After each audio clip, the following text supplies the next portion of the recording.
This is your World War III update. The UK is fully mobilizing for war. Get a load of this. Now, this is not the story that we talked about a few days ago where the UK Defence Minister came on in the government commercial and appealed to the population that they need to get prepared for war against the Russians in the next few years. They've already moved the goalpost, which tells you how concerned they are and the pace of this shift to a war economy. It's not like that video that they put out was months ago. It was just a few days ago. They've already doubled down. General Sir Patrick Sanders, the head of the British Army, suggested training and equipping a citizens' army to prepare for potential land wars. So guess what, UK? That means you get your guns back. Unfortunately, it also means you're going to go and die on the front lines. He emphasizes the need for a whole-of-nation undertaking to boost army numbers in preparation for conflict. These remarks are seen as a response to the increasing tensions between Russia and the possibility of war with NATO. Now, Downing Street, which I presume is a term for their parliament building or something, denies plans for conscription and stresses the tradition of a voluntary British military force. Now, they have to say that. But you see they're moving the goalpost. Patrick Sanders came out 18 months ago and he said, and nobody believed him or me at the time, that they're going to mobilize for war. 1 week ago, you have the UK Defence Minister coming out giving the public service announcement. And now they're already calling for a citizens' army. You don't think they don't have a plan to do all this, guys? Things are changing, things are shifting. And the thing with change is that it's happened so gradually and then it's just suddenly. You know, I was watching Oppenheimer last night. I only made it halfway through because, I don't know, I'm not as sold on it being this Academy Award-winning masterpiece. Okay, it's great, but let's not get into that. It got me thinking about change. World War II, look at the year from 1937 to 1947. We went from being trading partners with the Germans, not allies, okay? But, you know, Hitler was on Time magazine as Man of the Year, and I know it is meant as an impartial homage to the fact that they're an influential person and not necessarily because they like him. Regardless, we were trading with the Germans well into World War II. We even, of course, conscripted most of their top scientists after the war under Operation Paperclip, which became the basis of what we now know as NASA, which is crazy in and of itself to know that the Nazis were persecuting the same people that they were working alongside were actually in the camps persecuting them anyways. So we go from being this pseudo trading partner with the Germans to going to war, full-blown war with the Germans, and sponsoring and supporting through Lend-Lease, through lending the Russians ammunition and money and resources in order to build up their military to push the Germans back. Before that, we were effectively at odds with the Soviets, not quite at war with them, although the Cold War, by many people's accounts, had already begun in 1917 with the Bolshevik Revolution. It just wasn't a hot Cold War. It wasn't a lukewarm Cold War, we'll say. But after, of course, World War II, it was. Why? What changed from 1937 to 1947, where look at how many flip-flops happened there. We were pseudo-trading partners with the Germans. We're going to go to war with you now. We're going to be friends with these guys. The war's over. Now we're going to be in this permanent state of Cold War with you all the way up to this day. What changed? Well, these alliances of convenience, these alliances that are built around a common enemy, they are tenuous at best. They simply do not last. And the NATO alliance, people think that the NATO alliance is something that is written in the stars, that it's an impregnable coalition of countries that are never going to allow any other country to be attacked and invaded. Well, on its face, that's simply not true, because I've always said the problem with alliances and coalitions is that they'll always hold back their best forces until maybe the guy is in the country next to him. If you ever played the game like Axis and Allies, you maybe know, you can get a visual of this. Until the guy is right next to them, like if you're like Poland or the Baltic states right now, you're giving everything you can because you're worried that you're going to be next. But is Germany giving everything they can? No. Is, the UK giving everything they can? Well, they're giving a bit more, but no, right? So you're seeing that there could be some very intense 180 that happens here. And I think it could possibly happen in Ukraine. I think Ukraine could flip like a light switch, to be brutally honest.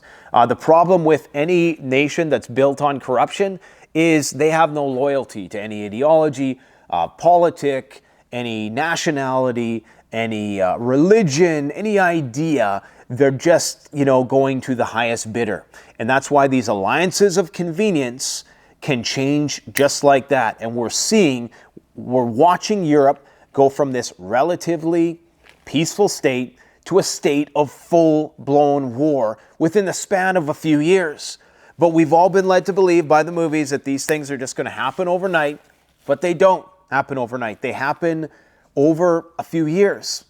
And this is what we're seeing. So who knows what the next couple of years truly has in store.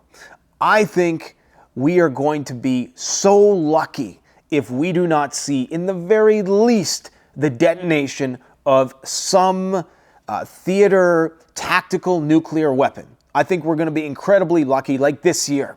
If we can make it out this year without seeing a nuke being detonated in and around Ukraine or somewhere else, possibly in North Korea as well, then we got to count our lucky stars, because it's only a matter of time. Today, once again, there was another oil refinery attacked inside of Russia. Now, the problem with this approach, I was thinking about this, and this is going to be a bit of we're going to do current events, we're going to talk about the news today, but I'm in a thinking mode today, okay? So if you think about the strategy with Ukraine targeting these oil refineries, you have to think, okay, what is the United States trying to do right now? They're trying to keep oil prices down. Well, everybody knows that Russia is circumventing these sanctions in various ways. The Russian oil is still getting to places, it's just costing a little bit more. If that Russian oil gets knocked off the market due to these constant attacks, these asymmetrical style attacks on Russia's critical infrastructure, that potentially raises the price of oil to such an extent that the current U.S. elevated output due to increased amounts of shale output, which is not sustainable, by the way. They found some new methods of basically extracting more oil at a faster pace, but the wells run drier much, much quicker. So that's not going to last for too much longer. And even if they do start dipping into the strategic oil reserve, then people start asking questions. So if these oil refinery attacks by the Ukrainians continue, then that's going to elevate the price of oil. Never mind what's going on in the Middle East, which is drastically going to increase the cost of oil, because it does appear as though they're getting ready for Israel to go to war with Iran. I was watching a video with Brad over at Full Spectrum Survival today, and he echoed the same thing that we've been saying for weeks, but he has some other insider information to corroborate the Civil Air Reserve that I talked about being activated weeks ago, that they are loading the boats with weapons as fast as they can to send to somewhere, okay? So something big is about to go down. Now, if the price of oil increases, inflation goes sky high. Inflation and oil at this point in time, they are strongly correlated. We'll say that. Maybe not entirely. It's hard to say what's, following what, but we can probably infer that the inflation is going up as the price of oil goes up. So they have to keep it down, because if the inflation goes up, they got to keep jacking interest rates, and the banks collapse and all hell breaks loose, which is quite possibly why the Eurobank today sent out a memo. Maybe I do have the story here. Something with respect of they want social media platforms to inform them if people are trying to incite bank runs. Now, I don't know if there's some legality to, Euro Central Bank runs. The European Central Bank has asked some banks to closely monitor activity on social media to detect a worsening in sentiment that could lead to a deposit run. Two banking executives with knowledge of the request told Reuters. So they're preparing for all of this. Now, could it be that the Ukrainians are trying to blackmail the United States? Because, I mean, is the United States co-signing this stuff? The United States has said that it's up to Ukraine what they do, but is this some underhanded way that they are trying to get the United States' attention to ensure that the money keeps on flowing? I know a lot of people think that Trump is the pariah that is going to take on the establishment, but and that's fine if you think that. I guess we'll see what happens, okay? We'll see what happens. We'll talk in 4 years if there's anybody left around. Is he going to be able to avert World War III? I mean, maybe postpone it a little bit. Maybe the positions on the chessboard are going to change a little bit.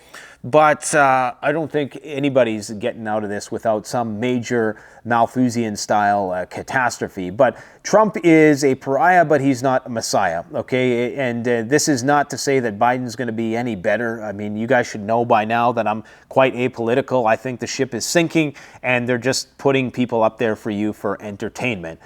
If you seriously think that this so-called deep state doesn't have strong enough control over either the Republicans or the Democrats, then I guess, fool me once, shame on me. Fool me twice, shame on you. Did I just screw that up? Just like George Bush. Fool me once, shame on me. Fool me once, shame on you. Fool me twice, shame on me, right? So, and fool me 3 times, 4 times, 50 times. How many elections have there been that the guy always ends up being some corrupt asshole in the end who doesn't make good on his promises? Well, okay, that's on you if you fall for that nonsense. But what I'm trying to say is, even if Trump gets in, that's not going to change anything. There's all kinds of other dimensions and angles that you have to think about with this, okay? Because on the one hand, the U.S. is strengthened by Europe getting weaker. At the end of the day, that's just the truth. Europe gets weaker, we get stronger. Europe can't have natural gas, their industry collapses. They can't have that cheap natural gas with the Russians, their industry is going to collapse. And the euro becomes an insolvent financial instrument, and people abandon the euro and they gravitate to the US dollar, which is still the cleanest shirt in a bunch of dirty laundry. And so we get to kick the can down the road for a few more years. And Trump has expressed his lack of interest in supporting the transatlantic alliance. So there's many dimensions to this. It could just be that now they want Trump in there in some ways. It could just be that now they're dusting off plan B and they have another plan for how they're going to roll this out. So don't think any one person is going to be able to save us. Quite frankly, there was a lot of promises. There's a lot of weird contradictions that happened in 2020, with respect to the amount of money that got printed throughout that time, Operation Warp Speed, the failure of the North Korean thing, in spite of all the theatrics, North Korea mobilizing rapidly after that Trump visit. Something went awry, okay? And then, of course, there's a war with China that we would potentially be more inclined to get into. And I'm not saying Biden and what's-her-face, Pelosi, didn't have a good hand in getting us part of the way there. And then, of course, the Middle East, which I think Trump will absolutely back Israel to go to war against Iran without hesitation. So that's just the gist of it. I'm not saying it's going to be either way. Either way, it's World War III. Doesn't matter who you put in charge, it's World War III, okay? That's all I'm going to say about that.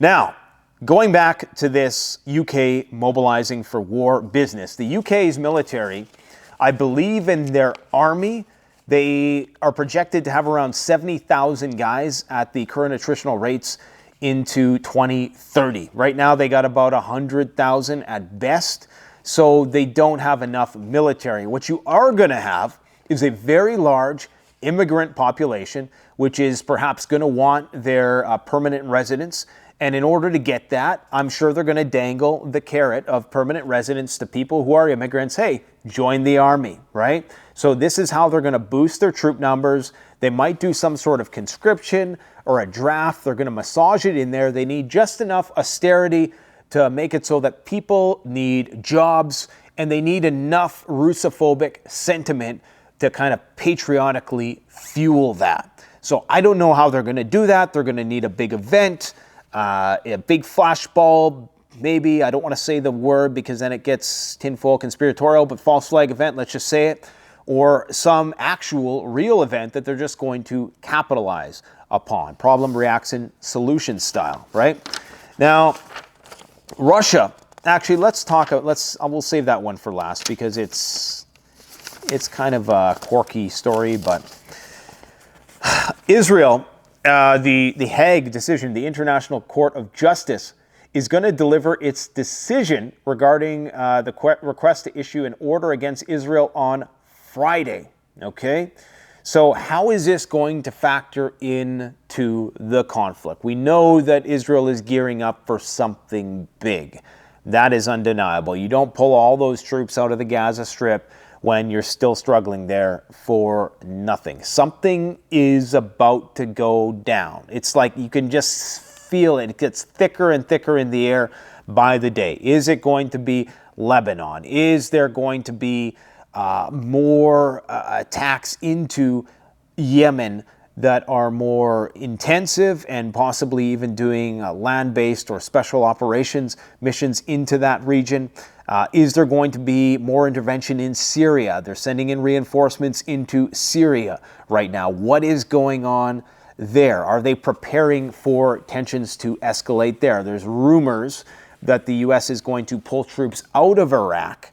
But whenever they pull troops out of one place, you got to ask, where are they moving the troops to? That is the big question that everybody should be asking. If they're pulling somebody out, because just remember Afghanistan, they pull them out, 6 months later, all of a sudden, we're going to war by proxy with the Russians. That is not a coincidence, okay? They knew exactly what was coming 6 months down the road, and they know exactly what's coming now. Why would they be loading the boats with weapons if this Israel situation was about to get wrapped? No, not a chance. So I'm very curious to see what the decision of the International Criminal Court is going to be on Friday and whether that is going to alter the public perception of this whole thing, the global public perception.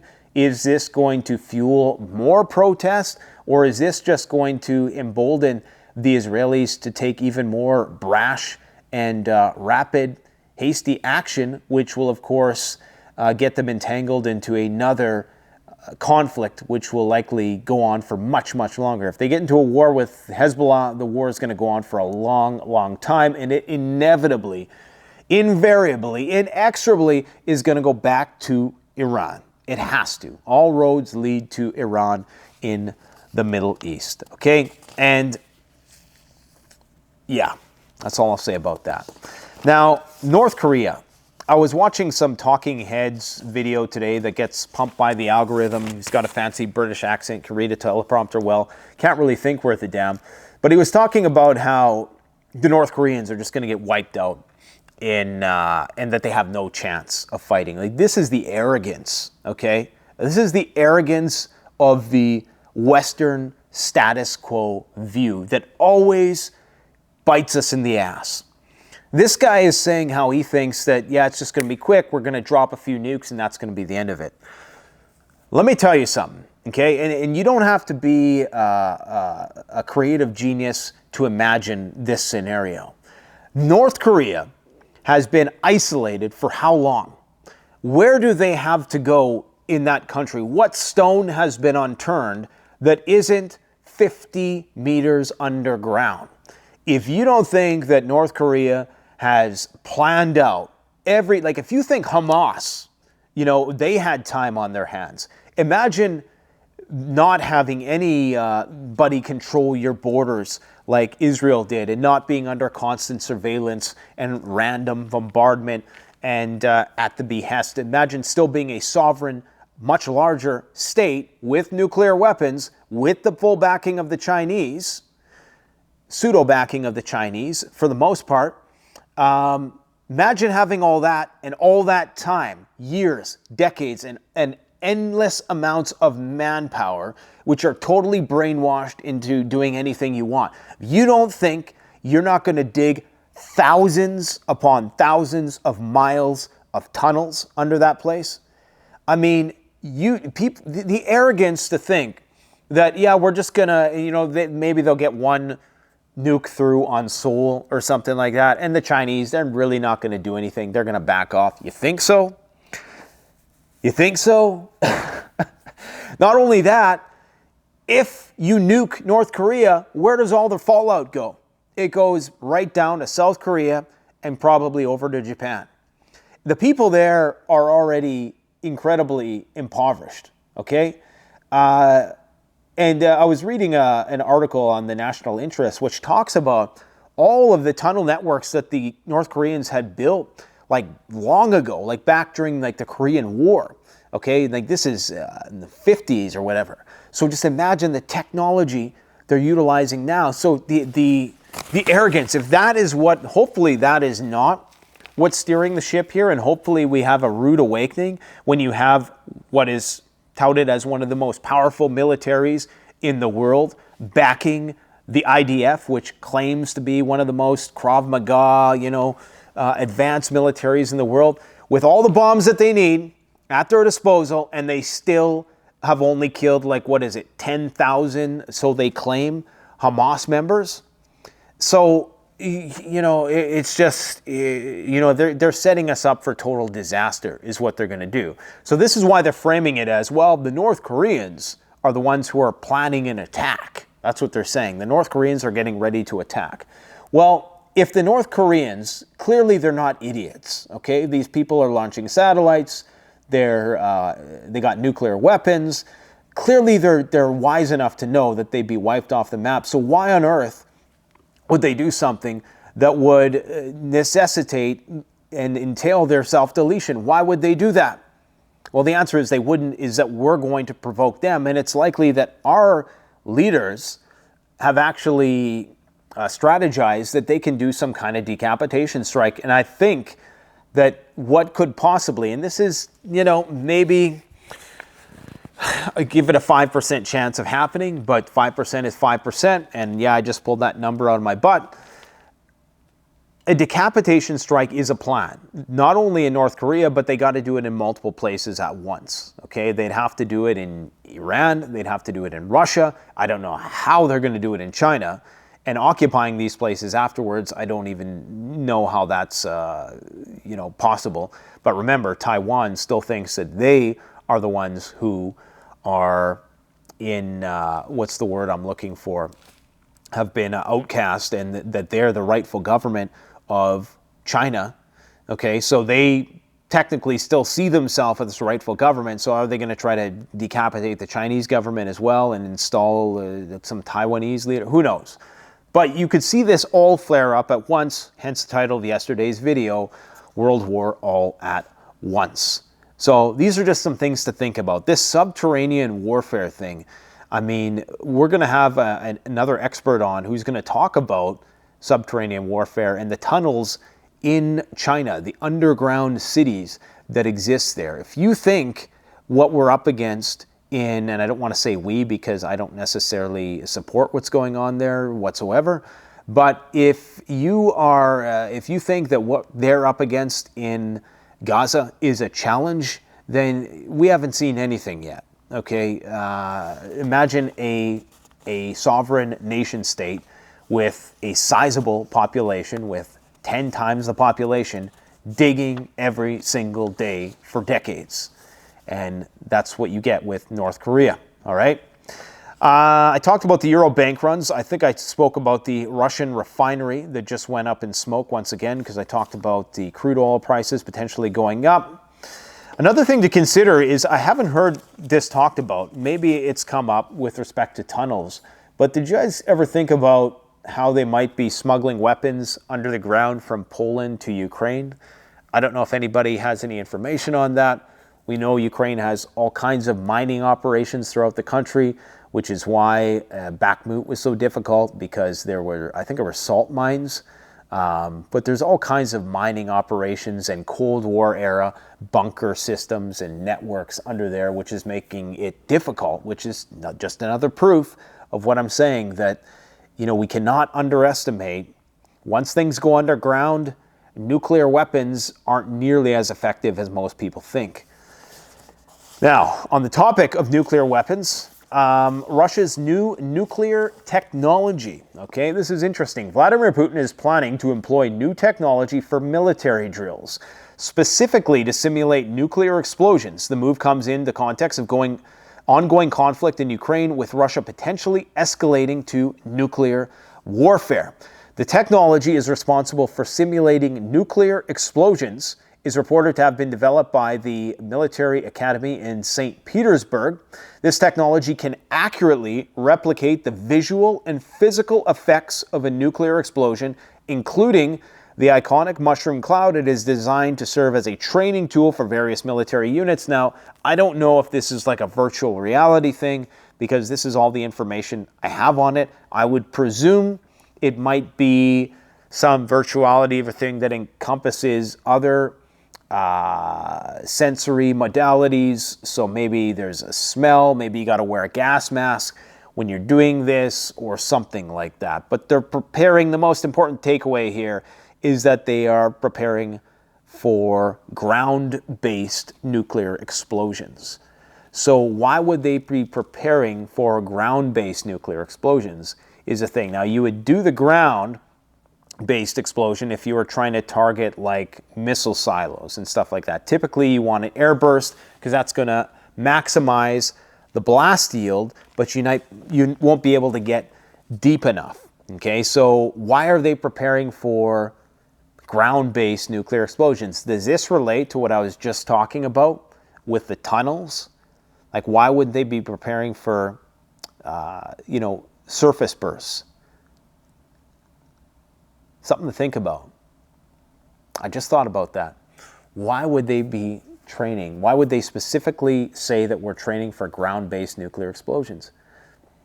I mean, obviously, if we're talking about subterranean combat, everything's going to be ground-based. Are they saying, and there's a very high likelihood, I should add, that because a lot of these military installations are going to be hardened bunkers, they're preparing for strikes against military installations and possibly missile silos, bunkers, subterranean networks. Okay? So that's, I think, a takeaway from this is that they're not preparing for bombs to fall on the cities, which makes sense. I mean, the Russians are all about business. I mean, you have to be when you're on a limited budget, right? And so they are prioritizing, of course, preparation for, because they know that you're not really going to waste nukes on the cities until afterwards. You first try to get rid of your enemy's ability to return fire. Once you do that, then you can hold the cities for ransom. You can say, if you don't surrender, we got more nukes left than you. We're going to start taking off cities one by one until your leaders come on and sign this document and give us full control of your society, and yada, yada, yada. Yeah. So anyways, guys, that's what I got for you today. I hope I gave you a few things to think about. That's what I try to do on this channel. I don't claim to have all the answers. I am not an expert. I spoke to somebody today, in fact, who made me feel like a complete idiot. And now I got to talk to a guy who's going to make me even feel like a bigger idiot tomorrow, Professor Brian Keating, okay, the cosmologist and physicist, possibly, cosmologist, physicist, I don't know, just a terrifyingly intelligent individual that we're going to be talking about cosmological threats and just other things, probably EMP, solar flares, just a lot of stuff, maybe the more exogenous existential threats to humankind, but my brain is hurting. So, all I try to do is give you guys things to think about and try to give you some practical tips. And this is my journey in preparedness. I'm not an expert. I'm learning alongside all of you. Pardon the man spread today. I thought I would change up the scene a little bit. We're in the process of building out a completely new studio because the show must go on to the bitter end, and I want to have guests in-house. I'm tired of doing the Zoom thing where we're just talking to people. I want to bring people in-house, and we actually have a few guests already lined up, but the studio is not going to be built for a while, so you know, we do have some guests lined up, but it's we got some pretty good digs here, so we'll make it work. But stay tuned for that because it's going to be a really cool set. I just hope the shit doesn't hit the fan before it. I hope we are able to squeeze a few shows in before the Gestapo knocks on my door. Anyways, guys, thanks for watching, and go check out the video we released yesterday where I'm sampling some 20-year-old freeze-dried food. 20-year-old food. Steve, the owner of Freeze Dry Wholesales, he sends me these samples of food that are from like the vaults there from 20 years ago. And I'm always amazed when I'm eating, what was it? Not sirloin steak. What the hell was it? It was some kind of steak anyways, but it was 20 years old and it tasted like it was just, you know, freshly bought steak, which is incredible. So freeze-dried food is the real deal, especially from those guys. So you know where to go. Check out the link in the description. That's the best way to sponsor the channel, or you can go to CanadianPreparedness.com. But quite frankly, you watching the videos, you liking, you sharing, you commenting, that's the best thing. And I hope that this stuff is having a positive effect on you. I hope it's motivating you to be a more well-rounded individual and get your shit together while the getting is good, because you might regret not doing so if you don't someday. Thanks for watching, guys. Take care.